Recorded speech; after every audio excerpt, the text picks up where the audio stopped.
Hello दोस्तों, मैं आशुतोष सिंह समीक्षा अधिकारी जॉब मंत्रा के इस यूट्यूब चैनल पर आप सभी का स्वागत करता हूं और आशा करता हूं कि आप सभी लोग अच्छे होंगे, अपनी तैयारी अच्छे से कर रहे होंगे। तो आज हम एक नई सीरीज शुरू करने जा रहे हैं, जहां पर हम कंप्यूटर के प्रीवियस ईयर क्वेश्चंस को डिटेल में डिस्कस करेंगे। ठीक, तो ये प्रीवियस ईयर क्वेश्चन किस पेपर के होंगे?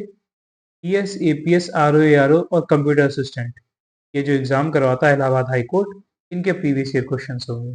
ठीक, तो आज हम इसकी पहली क्लास लेकर आए हैं। तो आज हम इस पहली क्लास में जो ईपीएस का पेपर हुआ था 2021 में, वैसे तो 2021 में ईपीएस के 2 पेपर हुए थे 2 शिफ्ट में। आज उसका ये जो 23 दिसंबर को पेपर हुआ था, उसे हम डिस्कस कर रहे हैं।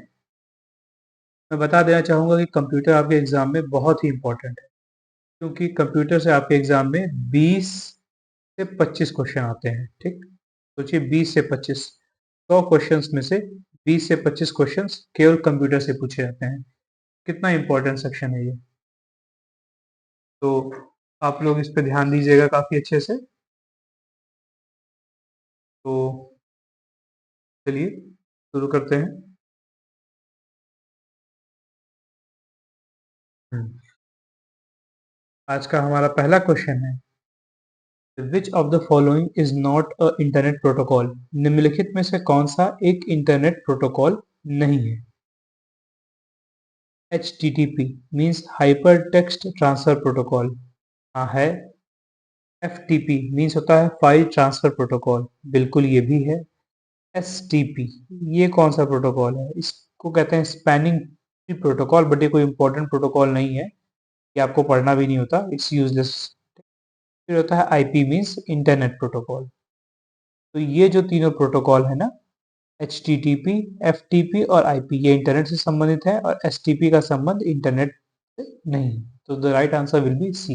ये पूछा है कि कौन सा इंटरनेट प्रोटोकॉल नहीं है। तो देखिए यहाँ पे मैंने लगाया हुआ है कि एग्जांपल्स ऑफ इंटरनेट प्रोटोकॉल। एक तो होता है SMTP, मतलब होता है simple mail transfer protocol.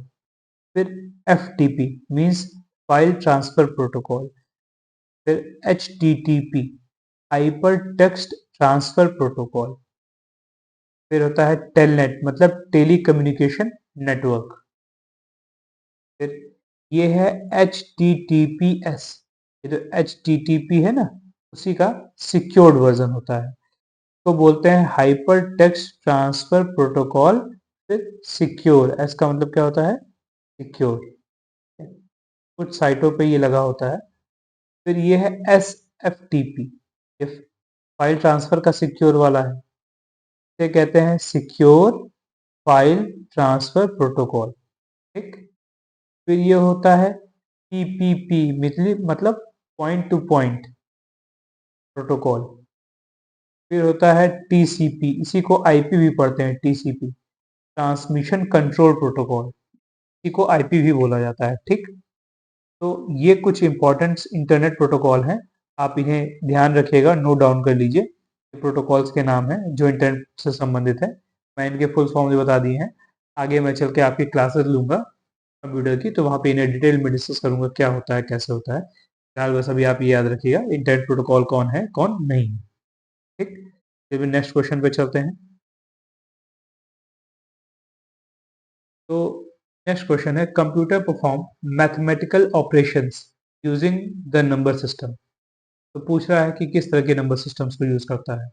Computer के द्वारा मैथमेटिकल कंप्यूटिंग के लिए किस संख्या प्रणाली का उपयोग होता है? डेसिमल प्रणाली का? नहीं। हेनरी का? हाँ बिल्कुल। ऑक्टल का? नहीं। हेक्साडेसिमल का? नहीं। The right answer will be B, option B will be the right answer. तो देखिए ये है, चार तरीके की नंबर सिस्टम्स होते हैं। एक होता है बाइनरी, जहाँ पर बेस दो होते हैं, इट मीन्स होता है कि दो ही नंबर यूज होते हैं। एक होता है 0 और 1। कंप्यूटर बाइनरी में ही वर्क करता है। ठीक, कंप्यूटर जितने भी अपने ऑपरेशंस करता है वो सारे बाइनरी में करता है। कंप्यूटर से रिलेटेड कभी भी कोई चीज़ पूछी जाए तो हमेशा आंसर ज़्यादातर क्या होगा? बाइनरी ही होगा। कंप्यूटर सारे काम, चाहे मैथमेटिकल ऑपरेशन हो, सोचना हो, प्रोसेस करना हो, कुछ भी करना हो, वो अपने दिमाग में तो बाइनरी में करता है। आप भले उसे किसी भी डिजिट में मतलब दीजिए इनपुट, लेकिन वो प्रोसेस किस में करेगा, बाइनरी में करेगा। कंप्यूटर केवल बाइनरी लैंग्वेज समझता है, ठीक। फिर एक होता है ऑक्टल। ऑक्टल मतलब होता है 8। इसमें 0 से लेकर 7 तक डिजिट्स हो जाते हैं। बिगिनिंग 0 1 2 3 4 5 6 7, ये अपने आप 8 हो गए। फिर होता है डेसिमल। डेसिमल जो हम रोज यूज करते हैं अपनी डे टू डे लाइफ में, इसका मतलब होता है 10 बेस होता है, 0 से लेकर 9 तक हो गया, ठीक है। फिर होता है हेक्सा डेसिमल। हेक्सा डेसिमल का बेस होता है 16, मतलब इसमें 16 डिजिट्स होंगे। तो 0 से लेकर 9 तक तो होगा ही, 0 1 2 3 4 5 6 7 9। फिर 10 11 नहीं होगा। 10 की जगह क्या होगा, ए। ये 10 को रिप्रेजेंट करता है, ठीक। 11 की जगह होगा बी, फिर सी, डी, ई, एफ, ठीक है। ये हो गया 12 13 14 15 ऐसे करके। एफ तक कहाँ जाके खत्म होगा, 15। तो ये अलग अलग नंबर सिस्टम है, लेकिन कंप्यूटर केवल बाइनरी में ही वर्क करता है। और ये देखिए ऐसे वर्क करता है, जब कंप्यूटर के प्रोग्राम, जब कंप्यूटर सोचता है ना या कुछ प्रोसेस करता है तो ऐसे करता है। देखिए सब बाइनरी डिजिट्स हैं, 01 01 01। आप हम इसे समझ नहीं सकते, हम उसे केवल डेसिमल में, मतलब ने जिस लैंग्वेज में हमें समझ में आती हैं बातें, हम उसे प्रोग्रामिंग लैंग्वेज में इनपुट देंगे, वो बाइनरी में उसे प्रोसेस करेगा, ठीक। फिर अगला क्वेश्चन है, which of the following is not the correct method of editing the cell content. निम्नलिखित में से सेल कंटेंट को संपादित करने का सही तरीका नहीं है। तो जो एम एस एक्सेल होती है ना, मैं सुना होगा एम एस एक्सेल, ये जानते भी होंगे। एम एस एक्सेल के अंदर होती हैं सेल्स, ये है सेल। ये सारी क्या है, एक एक सेल है, इन्हें सेल कहा जाता है। ये जो ऐसे बॉक्स एंड चौकोर से, ठीक है ना? ये अलग अलग सेल्स हैं। तो ये पूछ रहा है अगर इसके अंदर कोई कंटेंट है, मान लीजिए, तो एडिट करना है, ठीक। कंटेंट को एडिट करना है तो क्या, किस किस तरीके से एडिट हो सकता है। तो प्रेस द ऑल्ट की, नहीं, ऑल्ट की दबाने से नहीं हो सकता। F2 की, हाँ बिल्कुल सही। F2 की का इस्तेमाल रीनेम करने के लिए भी होता है, या सेल के अंदर कंटेंट बदलने के लिए भी होता है, ठीक। Click the formula bar. Formula bar पर क्लिक करने पर, हाँ बिल्कुल सही, ये देखिए फॉर्मूला बार है। यहाँ पे भी अगर आप क्लिक कर देंगे तो आप किसी सेल के अंदर का कंटेंट बदल सकते हैं, ठीक। Double click on the cell. Cell पे डबल क्लिक करने पर, बिल्कुल सही। अगर जो लोग कंप्यूटर यूज करते हैं तो आप लोग जानते होंगे, किसी भी चीज पे नाम बदलना होता है, कुछ बदलना होता है, तो आप डबल क्लिक करेंगे तो आपको नेम चेंज करने का या सेल में कोई भी चेंज करने के लिए ऑप्शन मतलब खुल जाएगा, ठीक। तो the right option will be A, क्योंकि ये पूछा है क्या सही तरीका नहीं है। ऑल्ट की से कुछ नहीं होता है सेल में। देखिए लिखा गया है, to edit a cell content in Microsoft Excel you can use the following 3 methods. First है use the F2 key, use the formula bar and double click the cell. यही 3 मेथड्स होते हैं एमएस एक्सेल में किसी भी cell का content बदलने के लिए। ये सब चीजें यूज करने से समझ में आती हैं धीरे धीरे। अगर आप सिस्टम यूज करते हैं कंप्यूटर तो आपको पता चल जाएंगे धीरे धीरे। फिर नेक्स्ट क्वेश्चन पे आते हैं, which memory of the computer can not be altered. Computer की कौन सी मेमोरी परिवर्तित नहीं की जा सकती। RAM, ROM, secondary memory. तो रैम जो होती है ये एक वोलाटाइल मेमोरी होती है, वोलाटाइल, तो ये परिवर्तित हो जाती है। रोम नॉन वोलेटाइल होती है, तो ये परिवर्तित नहीं होगी। सेकेंडरी मेमोरी ये भी नॉन वोलेटाइल होती है, तो ये भी परिवर्तित नहीं होगी। तो पूछा क्या है, परिवर्तित नहीं की जा सकती। तो रोम और जो सेकेंडरी मेमोरी से परिवर्तित नहीं किया जाता, ऑप्शन विल बी डी, मतलब बी और सी को चेंज नहीं किया जा सकता। देखिए इसको समझाने के लिए मैंने यहाँ पे एक लगाया भी है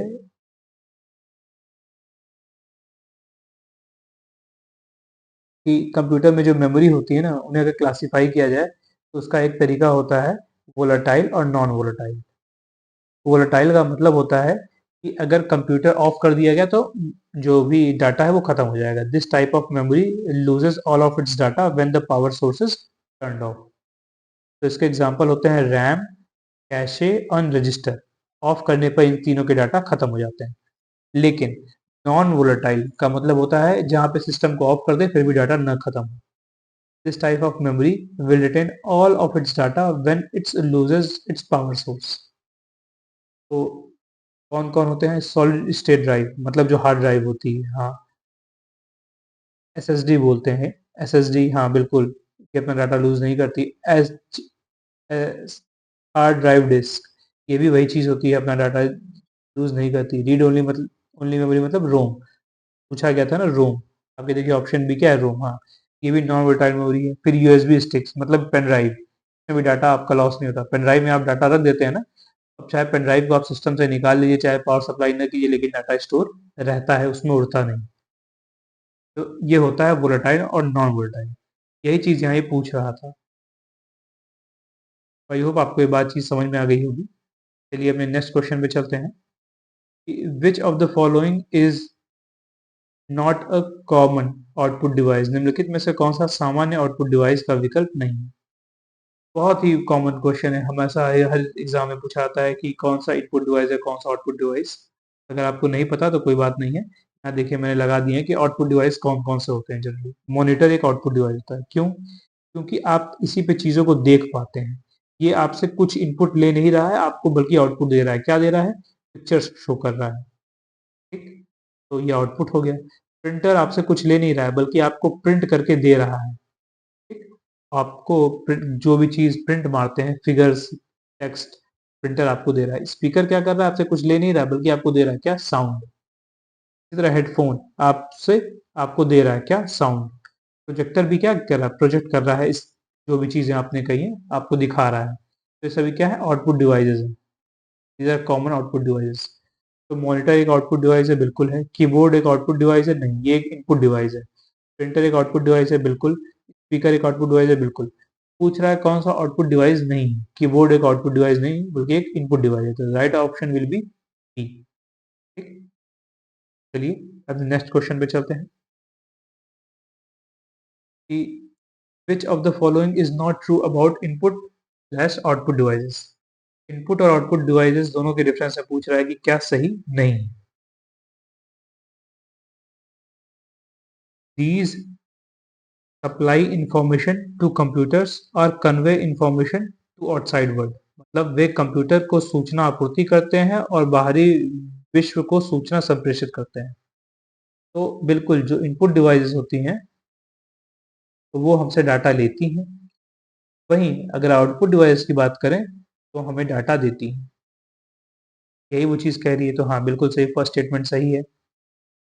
they are also called peripheral devices, मतलब ये पेरीफेरियल डिवाइस कहलाती हैं, बिल्कुल सही। जैसे कंप्यूटर है ना, ये देखिए पीछे कंप्यूटर रखा हुआ है, मतलब ये मॉनिटर है। तो ये जितने भी डिवाइसेस हैं ये सारी पेरीफेरियल मतलब पेरीफेरी में लगी हुई है। जैसे सर्कल होता है ना, सर्कल का सेंटर होता है, सेंटर में आप सीपीयू को लगा लीजिए, ठीक है। और सीपीयू के चारों ओर जितने भी डिवाइस को सपोर्ट करते हैं, जैसे कीबोर्ड है, माउस है, स्पीकर है, प्रिंटर है, सभी क्या है इसके पेरीफेरी में रहती हैं, चारों ओर लगी रहती हैं। इन्हें पेरीफेरियल डिवाइस ही कहते हैं, ठीक है। तो हाँ, इनपुट और आउटपुट डिवाइस दोनों को पेरीफेरियल डिवाइस भी कहते हैं, ठीक है, क्योंकि पेरीफेरी में लगी होती है। जैसे एक सेंटर के चारों ओर पेरीफेरल होता है, ठीक। They are also called interface, उन्हें इंटरफेस भी कहा जाता है, बिल्कुल सही। हाँ, इंटरफेस कहते हैं, बिल्कुल सही। They are the part of the CPU, गलत। सीपीयू के ये पार्ट नहीं होते, इनपुट आउटपुट डिवाइस सीपीयू के पार्ट नहीं होते। आपने पढ़ा होगा कि कंप्यूटर के तीन हिस्से होते हैं, input device, output device and CPU, central processing unit. तो हाँ, input output device central processing unit यानी कि सीपीयू के पार्ट नहीं होते हैं। The right option will B D. यही तो पूछा है कि कौन सा सही नहीं है। ऑप्शन डी सही नहीं है कि जो इनपुट और आउटपुट डिवाइस होते हैं वो सीपीयू का पार्ट नहीं होते हैं, ठीक। चलिए अपने नेक्स्ट क्वेश्चन पे चलते हैं। What is the full form of HTML। HTML का विस्तृत रूप क्या होता है? HTML का फुल फॉर्म होता है hyper text hyper text markup language. देखिए कहाँ पे है, हाइपर तो है यहाँ पे, हायर है, ये नहीं होगा। हाइपर टेक्स्ट मशीन लैंग्वेज, तो ये नहीं होगा। Hyper text markup language, the right option will B, सही आंसर क्या होगा? सी होगा, हाइपर टेक्स्ट मार्कअप लैंग्वेज। तो ये कुछ ऐसे लिखते हैं HTML को। मैंने पाइथन सीखी है, मैंने असल में एक्चुअली सी प्लस प्लस भी मुझे थोड़ी बहुत आती है, पाइथन आती है, और मैंने क्योंकि ट्रिपल सी का कोर्स किया है, ओ लेवल भी कंप्लीट किया है, तो मुझे आइडिया है, ठीक है। बीटेक किया है मैंने, है ना, थोड़ा बहुत चीज़ों का आइडिया है मुझे। तो ये देखिए ये जब HTML में की जाती है कोडिंग तो यहाँ से पहले HTML लगा दिया जाता है, फिर हेड लिखते हैं। तो जो भी चीज़ें यहाँ हेड के बाद टाइप करते हैं ये कंटेंट हेड का हो जाता है। फिर ये बॉडी को लिखे हैं तो जो भी चीज़ टाइप करेंगे वो बॉडी हो जाएगी। ठीक, तो ये HTML टाइपिंग मतलब HTML से कोडिंग करने का तरीका होता है, इसको कहते हैं हाइपर टेक्स्ट मार्कअप लैंग्वेज। कैसी कोडिंग करते हैं ये? वेबसाइट डिजाइनिंग के लिए होता है। ये कोई सॉफ्टवेयर नहीं बनाते आप वेबसाइट जो डिजाइन करते हैं ना, जो आप वेब पेजेस देखते हैं गूगल का देखते हैं या किसी साइट पे जाते हैं, तो वो जो वेबसाइट डिजाइन होती है वो HTML में डिजाइन होती है। ठीक है, हाइपर टेक्स्ट मार्कअप लैंग्वेज में। ठीक, और देखिए यहाँ पे लगाया है कि HTML क्या है, एक प्रोग्रामिंग लैंग्वेज नहीं है। इसका फुल फॉर्म होता है हाइपर टेक्स्ट मार्कअप लैंग्वेज। ये एक प्रोग्रामिंग लैंग्वेज नहीं है, not a programming language, but ये एक मार्कअप लैंग्वेज है for creating web pages and documents. ये वेब पेजेस बनाने के काम में आती है। ये बिल्डिंग ब्लॉक्स होता है वेब का, या HTML।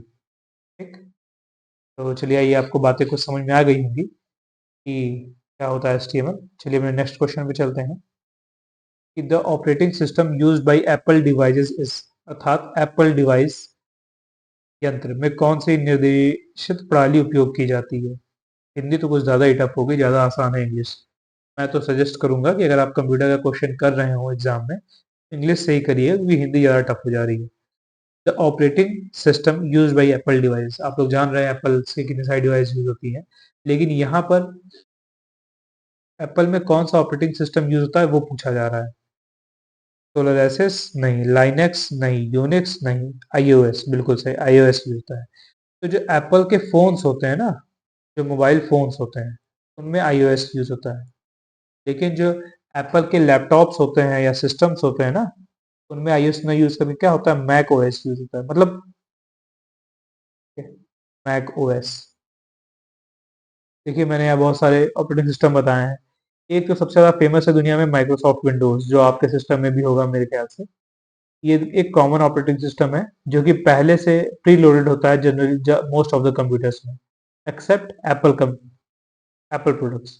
एप्पल प्रोडक्ट्स में ये नहीं होता, ज़्यादा चीज़ों में ये लोडेड होता है, पहले से लोड हो जाता है। ये पेड वर्जन होता है, माइक्रोसॉफ्ट कंपनी का है। अब माइक्रोसॉफ्ट कंपनी के ही मालिक हैं बिल गेट्स। ठीक, आपको जब नेक्स्ट लेक्चर मिलेगा तो वहाँ बिल गेट्स से रिलेटेड भी एक क्वेश्चन मिलेगा। ठीक, फिर मैक ओएस होता है, जो एप्पल के लैपटॉप्स होते हैं कंप्यूटर्स में मैक ओएस पड़ा होता है। ठीक, लाइनेक्स एक ओपन सोर्स ऑपरेटिंग सिस्टम है जो कि यूजर मॉडिफाइड कर सकता है। नेट पर लाइनेक्स फ्री में पड़ा हुआ है, आप मैक कोई भी उसे फ्री में डाउनलोड कर सकते हैं और उसे अपनी मर्जी के मुताबिक मॉडिफाई कर सकते हैं और अपने डिवाइस में यूज कर सकते हैं। ये होता है लाइनेक्स, इसीलिए इसको कहते हैं क्या, ओपन सोर्स। ठीक, अब इसी पे बेस एंड्रॉयड है। ठीक, और इसी पे बेस्ड है क्रोम ऑपरेटिंग सिस्टम, इसी पे बेस्ड है यूबंतु। देखिए लिखा है एंड्रॉयड, जो आप मोबाइलों में यूज करते हैं, एक मोबाइल ऑपरेटिंग सिस्टम है जो कि लाइनेक्स पे बेस है। iOS मैं बता चुका हूँ एप्पल के मोबाइल्स में यूज होता है। क्रोम ओएस, ठीक है, ये भी एक ऑपरेटिंग सिस्टम है जो कि गूगल ने डेवलप किया है। क्रोम जानते रहेंगे आप लोग, मोबाइल में यूज करते हैं।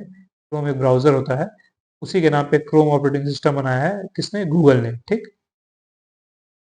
जो कि किस पे बेस है, लाइनेक्स पे ही बेस है। यूबंतु एक ऑपरेटिंग सिस्टम होता है, वो भी लाइनेक्स पे ही बेस्ड है। हाई कोर्ट में यूबंतु ही यूज होता है। पूरे हाई कोर्ट में कोई माइक्रोसॉफ्ट विंडोज, मैक, लाइनेक्स ये सब यूज नहीं होता, यूबंतु यूज होता है। आप लोग हाई कोर्ट में आएंगे तो यूबंतु ही आपको चलाना पड़ेगा। ठीक है, और एक होता है फेडोरा, ये भी एक फ्री ओपन सोर्स लाइनेक्स पे बेस्ड ऑपरेटिंग सिस्टम है, फेडोरा। तो ये कुछ ऑपरेटिंग सिस्टम से मैंने एक ही जगह आपको बता दिए। आगे इनसे रिलेटेड क्वेश्चंस आएंगे तो आप अटेम्प्ट कर पाएंगे कि which one of the following is operating system और नॉट। ठीक, तो ये कुछ फेमस 7-8 ऑपरेटिंग सिस्टम्स है। फिर नेक्स्ट क्वेश्चन पे चलते हैं कि विच ऑफ द फॉलोइंग की is used rename the file, निम्नलिखित में से कौन सी कुंजी फाइल का नाम बदलने के लिए प्रयुक्त होती है। मुझे इसका एग्जैक्ट आंसर मुझे जुबानी रटा हुआ है F2, कि मैं बहुत यूज करता हूँ F2 को। जब भी मुझे किसी फाइल का नाम चेंज करना होता है मैं F2 को यूज करता हूँ। ठीक, ये जो F आप अपने कीबोर्ड में देखते होंगे, F से लेके F12, F1 से लेके F12 तक जो कीज होती है इन्हें फंक्शन कीज कहते हैं। इनके कुछ स्पेशल फंक्शंस होते हैं, ये चीज़ों को शॉर्ट करने के लिए बनी हुई है। जैसे F1 का इस्तेमाल किस लिए होता है? हेल्प लेने के लिए। आप किसी भी अ, सॉफ्टवेयर को खोलिए और आपको कोई चीज़ ना समझ में आ रही हो कैसे क्या करनी है, तो आप F1 दबा देंगे, तो वहाँ पे आपको जो भी हेल्प या इंस्ट्रक्शंस होंगे वो खुल जाएँगे। तो open the help screen for almost every program. F2 किस लिए होता है? Allow you to rename the selected file और फोल्डर। किस लिए यूज़ होता है? रीनेम करने के लिए यूज़ होता है F2 का। फिर F3 क्या करता है? F3 opens a search feature of an application that is activate at the moment। ये सर्च करने के लिए, मान लीजिए आप किसी प्रोग्राम को खोले हुए हैं, आपको कुछ सर्च करना है, तो वहां पे आप F3 दबाएंगे, ठीक। F4 का अपने में कोई यूज नहीं होता, Alt प्लस F4 दबाने पे किसी भी प्रोग्राम को बंद किया जा सकता है। Alt plus F4। तो ये कुछ इंपॉर्टेंट फंक्शन कीज हैं। एक तो F1 बहुत इंपॉर्टेंट है, F2 पूछा जाएगा, अगर पूछा जाएगा F3 पूछा जा सकता है, F4 पूछा जा सकता है, F5 F6 ये सब कुछ खास इंपॉर्टेंट नहीं है। फिर F12 इंपॉर्टेंट है, ये डायलॉग बॉक्स ओपन करने के लिए आता है, ठीक। सेव एज डायलॉग बॉक्स, ठीक। और हाँ, F5, हाँ F5 बड़ा इंपॉर्टेंट है, ये रिफ्रेश करने के काम में आता है। जब भी आप सिस्टम खोलते होंगे, आप रिफ्रेश का ऑप्शन बार बार करते हैं ना, आप ऑप्शन न खोल के F5 दबाए रखिए, आपका सिस्टम रिफ्रेश होता रहेगा, ठीक। तो यही कुछ इंपॉर्टेंट फंक्शन कीज हैं, कहने को तो 12 है लेकिन इंपॉर्टेंट यही 6 हैं। F1 F2 F3 F4 F5 and F12, ठीक। नोट डाउन कर लीजिएगा इनके काम, और इन्हीं से आपसे क्वेश्चन पूछे जाएंगे, ठीक है।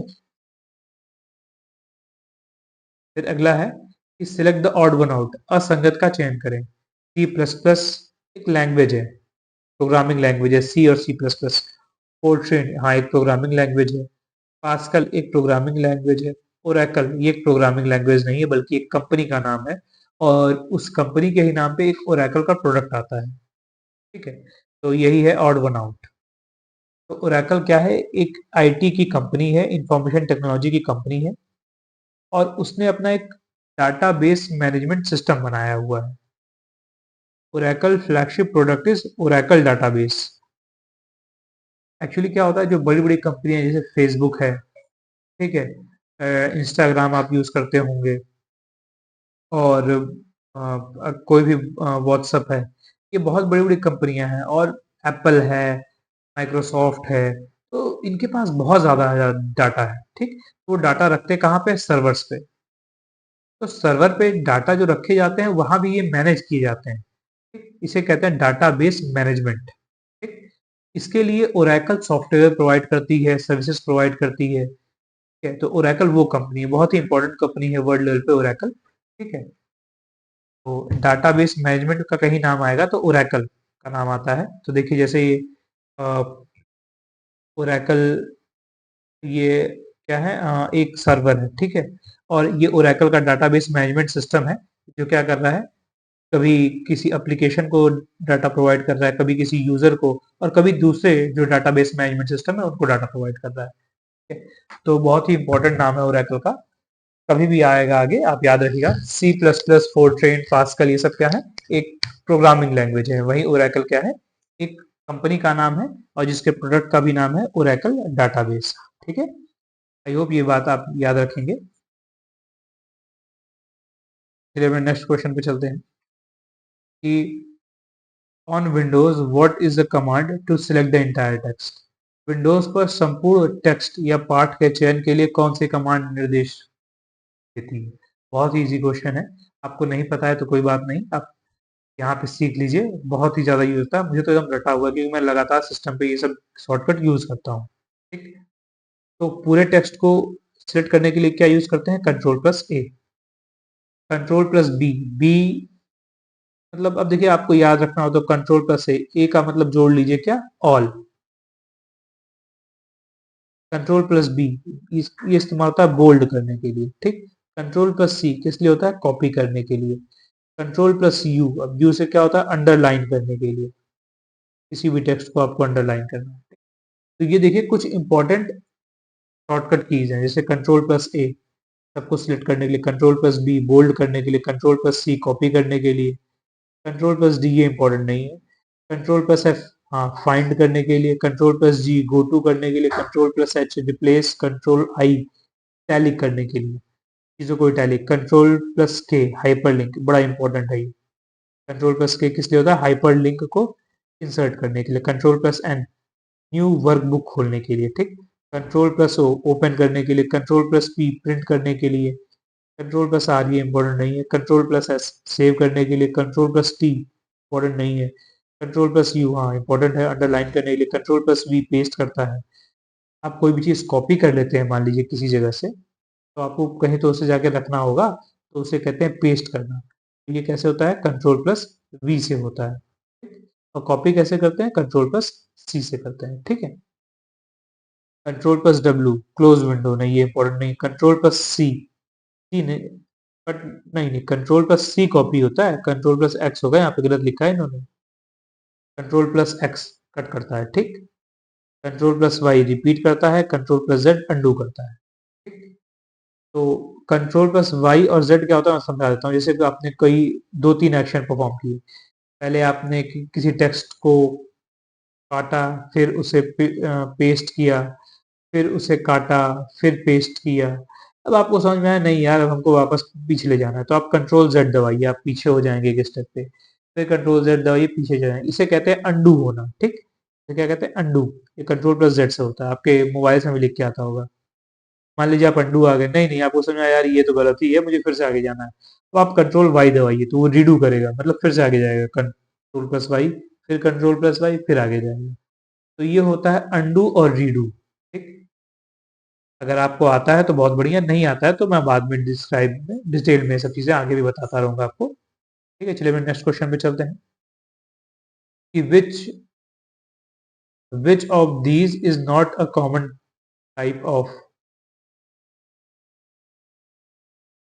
टाइप ऑफ मालवेयर, यहाँ लिखा होना चाहिए था, सॉरी। मैं लिख देता हूँ यहाँ पे,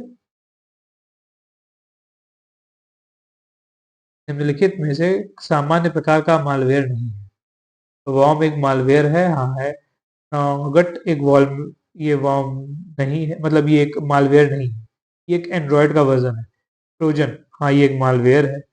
बैकडोर्स, हाँ ये भी एक मालवेयर का ही नाम लग रहा है, ठीक है। तो the right option will be B.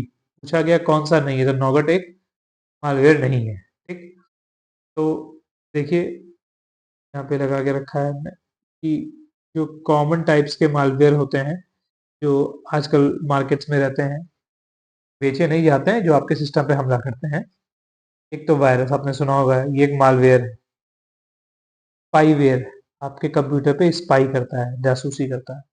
Ransomware एक आता है, जो आपसे आपके फोल्डर्स को खोलने के लिए आपसे पैसे मांगता है, आप पैसा देंगे तभी आपका कोई फोल्डर ओपन होगा, ठीक?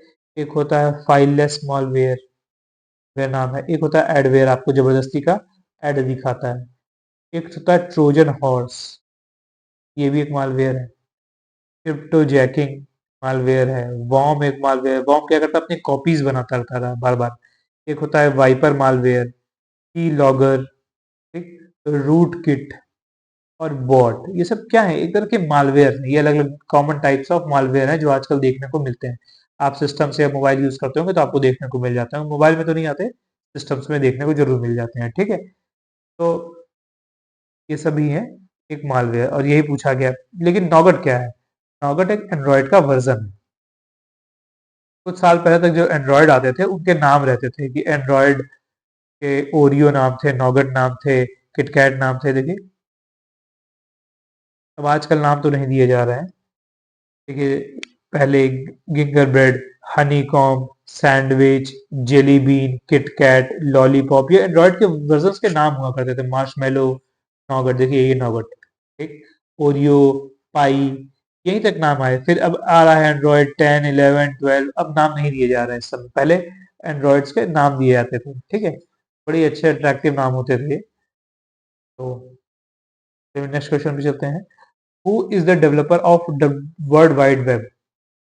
वर्ल्ड वाइड वेब को विकसित करने वाले कौन थे? एकदम मुंह पे रटा हुआ है मेरे, टिम बर्नर्स ली। बहुत बार पूछा गया ये क्वेश्चन, ठीक है, अलग अलग एग्जाम से पूछा आता है। तो वर्ल्ड वाइड वेब का मतलब ही होता है नेट, इंटरनेट के जन्मदाता कौन है? टिम बर्नर्स ली।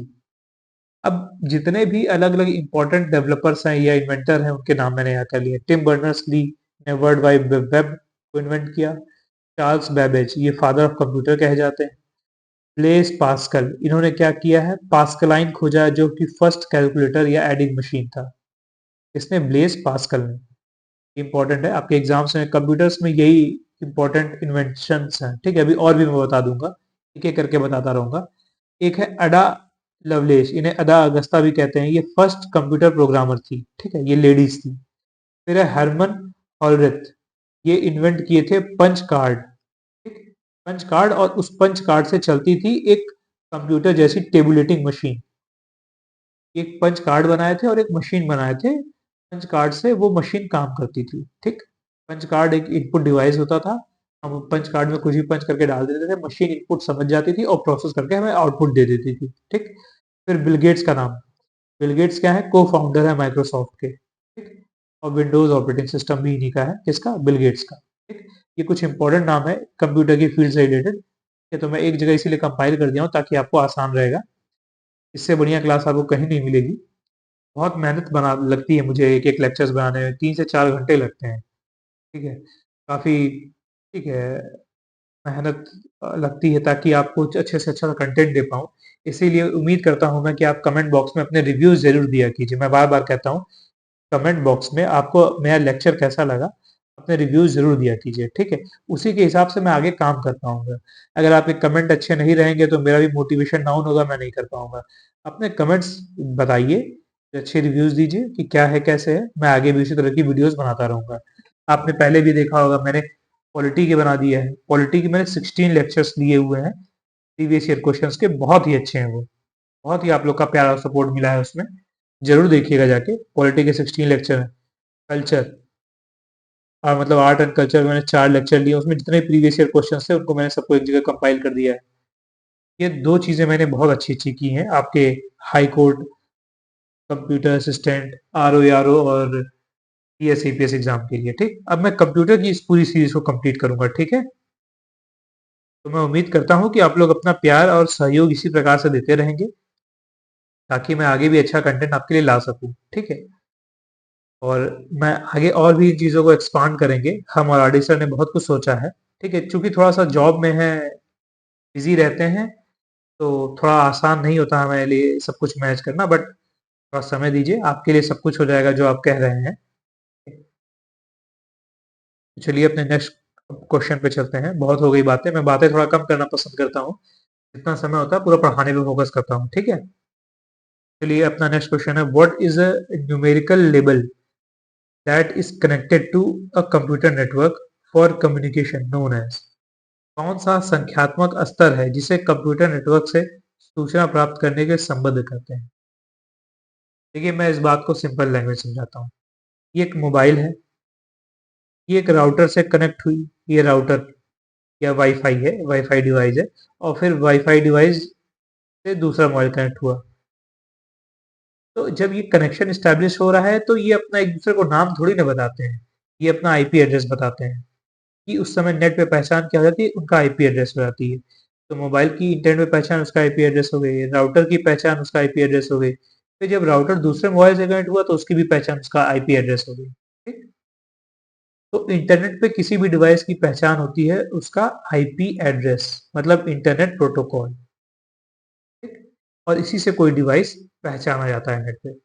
आप देखते होंगे, जब कहीं पे कोई हैकर्स हैक करते हैं किसी सिस्टम को, गवर्नमेंट जब पकड़ती है तो उनके आईपी एड्रेस से ही उन्हें पकड़ा जाता है। ठीक है, तो अब जैसे देखिए ये कंप्यूटर है, ये मोबाइल कनेक्ट हुई किससे, एक वाईफाई डिवाइस से, तो इसका भी अपना आईपी एड्रेस है। फिर जब ये एक लैपटॉप से कनेक्ट हुई, इसका भी अपना आईपी एड्रेस है।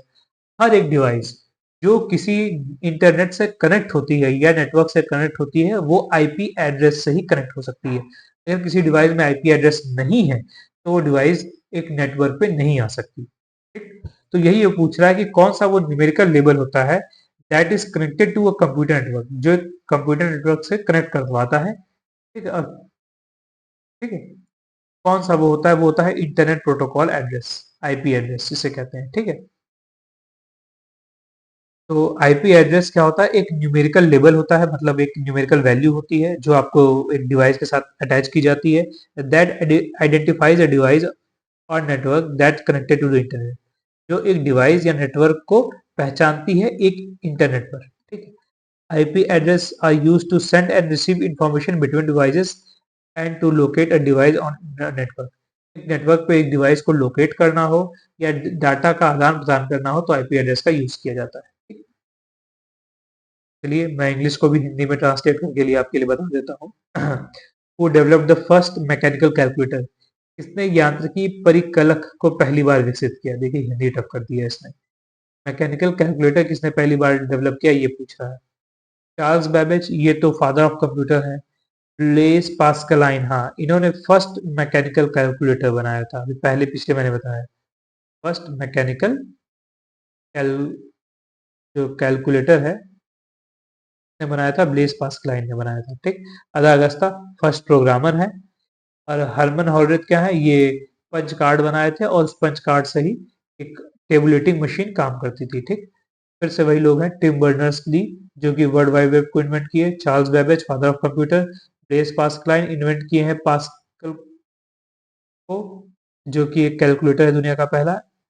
एडागास्ता फर्स्ट कंप्यूटर प्रोग्रामर है। हरमन हॉलरिथ इन्वेंट किए थे पंच कार्ड से रिलेटेड टेबुलेटिंग मशीन को। अब बिल गेट्स क्या है, को फाउंडर है माइक्रोसॉफ्ट के, ठीक।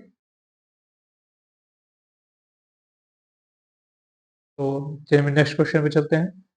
इन which state of India is the first fully computerized village located?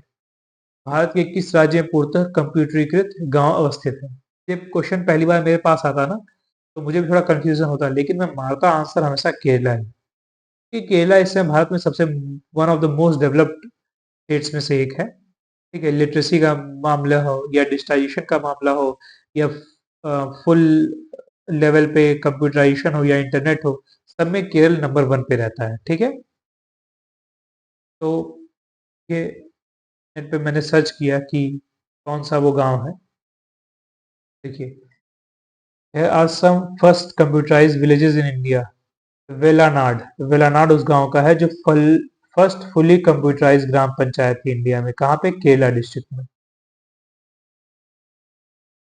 फिर पलमपारा है, पुलमपारा है, ये first fully digital literate panchayat है इंडिया में। ये भी कहाँ पर है? तिरुवनंतपुरम डिस्ट्रिक्ट में, केरला की होगा, ये भी केरला में है। फर्स्ट फुली लिटरेट पंचायत है, डिजिटली लिटरेट मतलब डिजिटल रूप से यहाँ के लोग साक्षर हैं। अयमन अयमन्नम, ठीक है, ये फर्स्ट डिजिटाइज्ड पंचायत वार्ड है इंडिया की, जो कि कोट्टायम डिस्ट्रिक्ट के है। कहाँ पर? केरला में। देखिए इन सभी का आंसर क्या है? केरला, ठीक। तो आई होप अगर आपसे इसको इस एग्जाम में ये क्वेश्चन पूछा, अगर कभी आपसे ये पूछा जाए फुल्ली लिटरेट पीपल कहाँ पे है या डिजिटाइज पंचायत वार्ड कौन सी है, ठीक है, किस राज्य में, तो आप बता पाएंगे केरल, ठीक है। आपसे गांव का नाम तो नहीं पूछेगा, वो कुछ ज्यादा ही हो जाएगा। आप केवल राज्य का ही नाम याद रखिए, केरल, ठीक है। अब नेक्स्ट क्वेश्चन पे चलते हैं।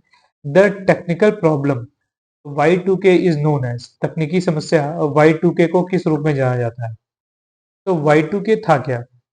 Y2K का मतलब फुल फॉर्म था ईयर 2000, ईयर 2000 को कहते हैं Y2K। जैसे Y से ईयर बन गया, 2 मतलब 2 और K मतलब होता है 1000, तो Y2K का मतलब हो गया year 2000 and refers to a potential computer issue that was expected to occur when the year changes from 1919 to 2000।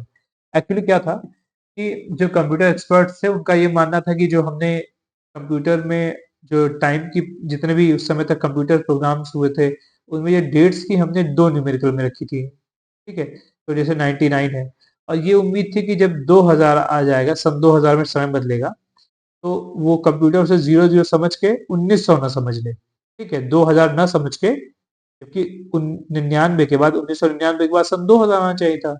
लेकिन कंप्यूटर केवल दो ही डिजिट में चीजों को ले रहा है, तो कहीं ऐसा ना हो कि वो 1900 को समझ ले, ठीक है, जबकि पढ़ना क्या चाहिए था? 2000 आना चाहिए था, लेकिन कहीं वो 1900 ना समझ ले। ये एक कंप्यूटर एक्सपर्ट्स का मानना था, लेकिन ऐसा कुछ हुआ नहीं। तो क्योंकि ये 100 साल चेंज ईयर बदलने की वजह से हुआ था, इसीलिए इसे कहा गया है कि ये मिलेनियम बग है। ऐसा कुछ हुआ नहीं, बस ये ऐसा एक्सपेक्टेशन थी, ठीक है, कि कहीं ऐसा कुछ हो ना जाए, बहुत बड़ी प्रॉब्लम्स आ जाएंगी, ठीक है। जो भी इंडस्ट्रीज डेट्स के हिसाब से चलती हैं, ठीक है, जैसे फाइनेंशियल इंडस्ट्री है, कॉमर्शियल इंडस्ट्रीज हैं जो डेट्स के हिसाब से चलती हैं, अगर उनके सिस्टम्स डेट्स को नहीं सही से चेंज कर पाएंगे तो बहुत बड़ी प्रॉब्लम आ जाएगी। इसलिए इसको कहा गया था मिलेनियम बग, ठीक है, जो कि 100 सालों पे हो। मिलेनियम का मतलब था 100, ठीक है। तो Y2K इस problem is known as millennium bug. इसका फुल फॉर्म क्या होता है? ईयर 2000, ठीक। ज्यादा ही चीजें बता दिया। तो चलिए अपने नेक्स्ट क्वेश्चन पे आते हैं। विच of the following is not an example of micro computer? तो माइक्रो कंप्यूटर जो हम लोग डेली लाइफ में यूज करते हैं चीजों को ना, वो माइक्रो कंप्यूटर्स होती हैं। जैसे पर्सनल कंप्यूटर माइक्रो कंप्यूटर है, लैपटॉप ये भी एक माइक्रो कंप्यूटर है, इलेक्ट्रॉनिक नोटबुक ये भी एक माइक्रो कंप्यूटर है, जो आपकी डिजिटल वॉच होती है, डिजिटल वॉच जो है, डिजिटल वॉच, आपका जो मोबाइल होता है वो, ये सभी क्या है? सब माइक्रो कंप्यूटर्स के एग्जांपल हैं, ठीक। लेकिन क्यूबिट कंप्यूटर्स ये क्या होता है पता नहीं। तो कौन सा माइक्रो कंप्यूटर का एग्जांपल नहीं है? Qubit computers. इसको क्वांटम कंप्यूटर भी शायद लोग कहना चाह रहे थे, ठीक है। बट मैंने नेट पे सर्च किया और पूरी तरीके से एनालाइज किया तो क्यूबिट कंप्यूटर नाम का कुछ होता नहीं है, ठीक है। इन्होंने दे दिया था। बट जितने भी हम डेली यूज में जो भी इलेक्ट्रॉनिक गैजेट्स यूज करते हैं या चीजें यूज करते हैं, कंप्यूटर लैपटॉप्स, वो सभी क्या है? एक माइक्रो कंप्यूटर के एग्जाम्पल है। कंप्यूटर का क्लासिफिकेशन होता है कि मैक्रो कंप्यूटर, माइक्रो कंप्यूटर, ठीक है। तो मैं आपको कभी जब कंप्यूटर पढ़ाऊंगा तो ये सारी चीजें डिस्कस करूंगा, ठीक है। फिर नेक्स्ट क्वेश्चन पे चलते हैं कि in Microsoft Excel what is the shortcut to hide a row? Microsoft Excel में पंक्ति को छुपाने के लिए शॉर्टकट क्या होता है? तो इसका शॉर्टकट होता है Ctrl+9। ये क्वेश्चन अगर एग्जाम में आता तो मैं अटेम्प्ट ना कर पाता। वास्तविकता तो ये है कि ये शॉर्टकट कीज यूज ही नहीं करते हम लोग। जनरल शॉर्टकट्स तो है ही नहीं ये। बहुत ही रेयर शायद कोई यूज करता हो। माइक्रोसॉफ्ट एक्सेल यूज करता हूँ मैं, के बाद भी ये शॉर्टकट्स तो मैं बिल्कुल नहीं यूज करता। पूछ दिया एग्जाम में तो हमें बताना था कि Ctrl+9 होता है। तो अब देखिए Ctrl+9 एक रो को हाइड करने के लिए यूज होता है, फिर बाद में उसको अनहाइड करना हो तो Ctrl+Shift9 करना पड़ता है, ठीक। Ctrl+0 दबाएंगे तो एक कॉलम हाइड हो जाएगा और उसी के साथ शिफ्ट यूज कर देंगे Ctrl+Shift+0 तो कॉलम अनहाइड हो जाएगा, मतलब फिर से विजिबल हो जाएगा, ठीक है। ये बहुत कोई पॉपुलर क्वेश्चन नहीं है, गलती से आ गया, ठीक है। चलिए नेक्स्ट क्वेश्चन पे चलते हैं। In Microsoft Excel how is the hyperlink inserted in a cell?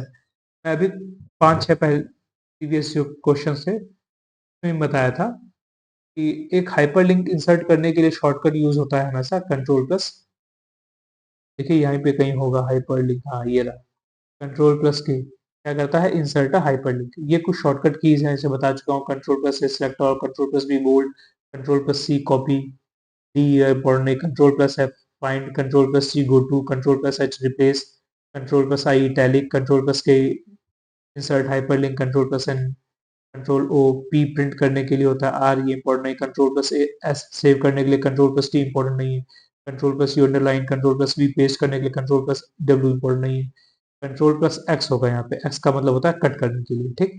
Ctrl+Y repeat करने के लिए, Ctrl+Z अनडू करने के लिए। तो इस प्रकार से आज हमने कंप्यूटर्स के 20 क्वेश्चंस को डिटेल में डिस्कस किया है, ठीक है। आई होप आपको ये सेशन अच्छा लगा होगा और मैं उम्मीद करता हूँ कि आप अपने प्यार और सहयोग बनाए रखेंगे और जो भी रिव्यूज होंगे कमेंट बॉक्स में हमें जरूर देंगे। मैं और आरडी सर पूरी कोशिश करेंगे कि जॉब मंत्रा में आपको बहुत अच्छे कंटेंट मिलते रहें और आपका सिलेक्शन जरूर हो RO कंप्यूटर असिस्टेंट PS और EPS एग्जाम में, ठीक? और इसी प्रकार से मैं आशुतोष सिंह साइन ऑफ करता हूँ। Thank you.